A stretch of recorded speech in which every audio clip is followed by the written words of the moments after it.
we were both shivering so much, but poor Eliza, we had to do my close-ups first. So I was already kind of like warmer, so I could like kind of hide the shakes a little bit. And then she had to go after me, and she was doing an impeccable job, like recruiting all of her energy to make sure she wasn't like vibrating. But it kind of added this energy and fueled this kind of interesting vibration to that scene.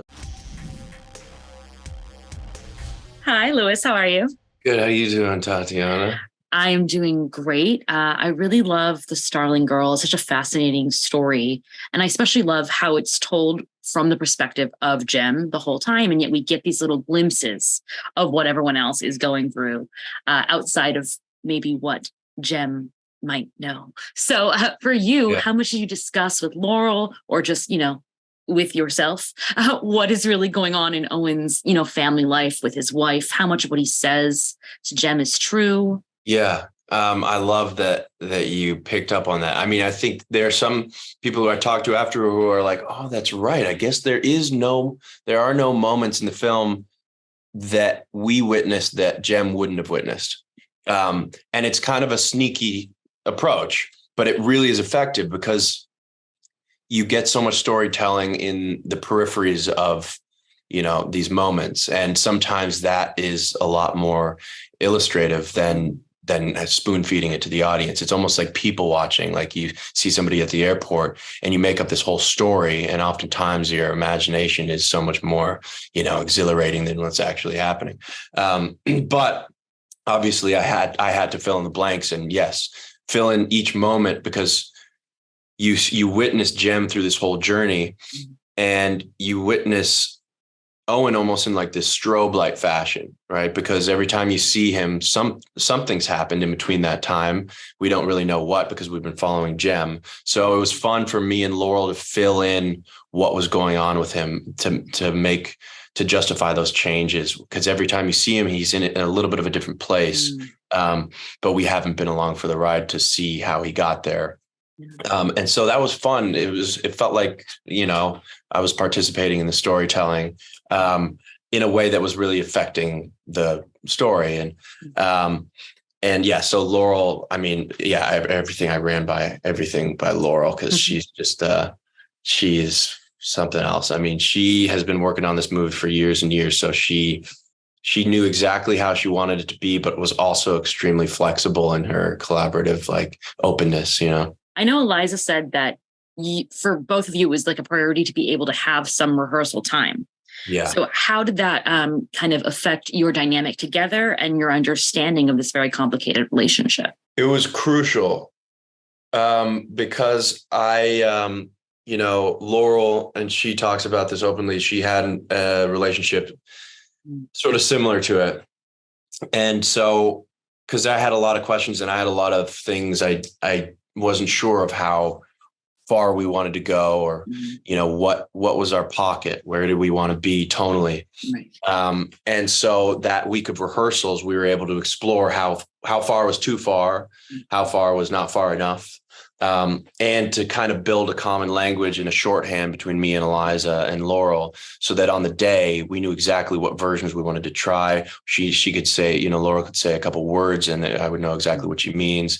And it just gave Eliza and I an opportunity to play and to kind of like, we would do a lot of, improvisation in order to kind of like expand our idea of how they might interact outside of the dialogue.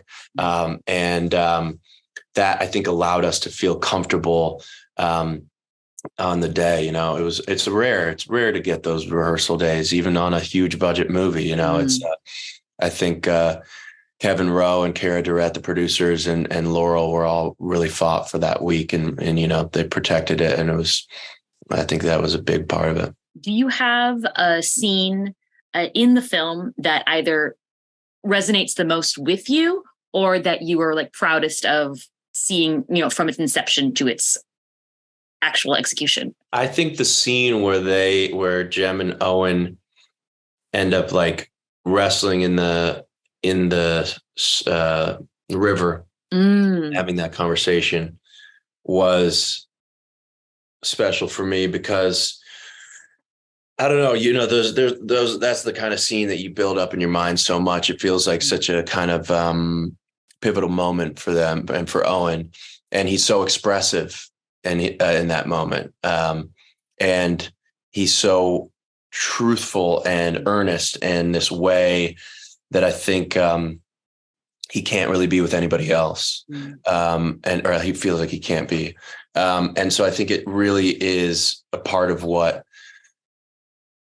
made his love for her make so much sense to me, what he says in that and how she responds. And that was one we had like, I don't know, like 30 minutes to shoot because we was like getting towards the end of the night and that river was freezing and Eliza was like, and Eliza, we were both shivering so much, but poor Eliza, we had to do my close-ups first. So I was already kind of like warmer. So I could like kind of hide the shakes a little bit. And then she had to go after me.